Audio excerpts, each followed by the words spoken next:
uspiritual only? Indaba yomoya kusami indaba yamanzi ngiyayizandla indaba yomoya. Oh, okay, so umoya ngeke. Okay. Okay. Yamanje ake ngibuze le nto. Uyabuza umuntu ethi mangabe usuke uya kubantu abaprofethayo noma enyangeni. Kumele ukuthi yena lo muntu engize kuyena ozontshela inkinga yami kungabi mina engiqalayo ngimtshele. Ngifuna ukuzwa la prophetini etheni iyona ndlela yini yokubheka leyo ukuthi hayi lo muntu uyasazi isitori sakhe noma ubanje inkozi la. Ngiyacabanga ukuthi kuya ngabantu ukuthi basuke befuna ukuthi kwenzeke kanjani, kodwa ke kuye kube khona ukuthi umuntu umefika afike ngokuthi mhlawumbe akafuni ukuthi kulokiwa lena uyayazi mhlawumbe inkinga yakhe afuna ukuthi kuhlalwe kuyo. Mhlawumbe akafuni ukuthi lokhuluma zonke izindaba athi cha nginenkinga yokuthi nokuthi nokuthi, and then mina bese uhlala lapho ukuthi kwenziwa yini mhlawumbe kube kanjalo. Bese kuba ukuthi ke abadala bakhona kuwa baphethe sebeyaya ngokwanda bakhiphe nanokuthi ke kuze into kanje inqamuke kwenziwa yini. Oh, okay, all right. Ngase prophetini ke la lo kusho kanjani ekhahlezi? Ngicabanga ukuthi ucishe kuhambisana. Umuntu umeze kuwena ufanele ukuthi uhlale phezulu kwenkinga ukuthi inkinga kusuke kuyini, ngoba uma siqale sekuxoxelana kungezinye indlela kufana nokuthi lo muntu ebezokupha imali. So akufanele wena akwenzele umsebenzi, wena ufanele ukuthi umenzele umsebenzi. Ngisho kuthiwa uzophosta amathambo, mina ke ngiyakwenze ngesikholwa nangokwesintu. Ngiphosta amathambo ngiphinde futhi ngithandaze.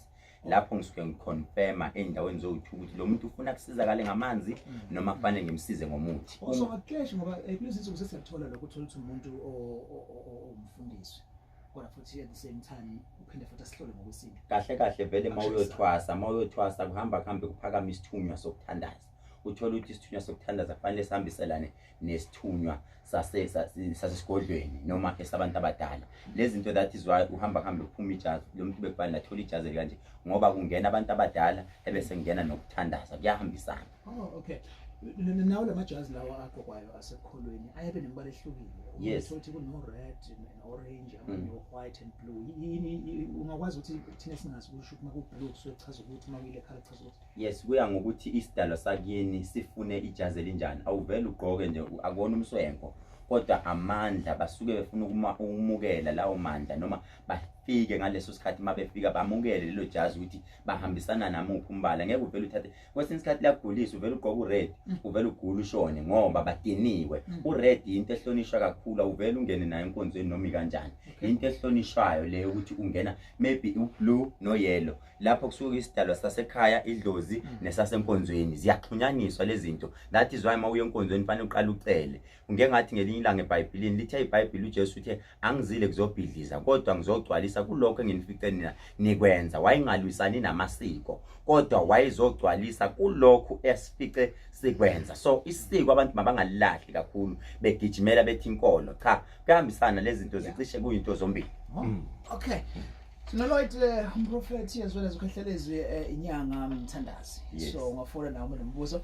So ungafuna umlaleli nje lana engakwazi umtshela inkinga yakhe or athi kwenze ukuthi nokuthi bese ngiyasho ukuthi lokhu uzinkomba zokuthi nakwenze empilweni.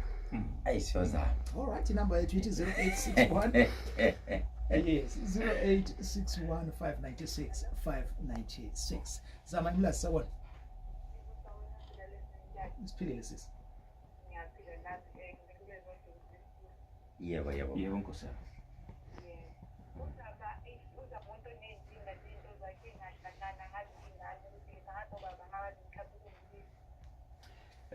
Angeke ngiqale la Zama.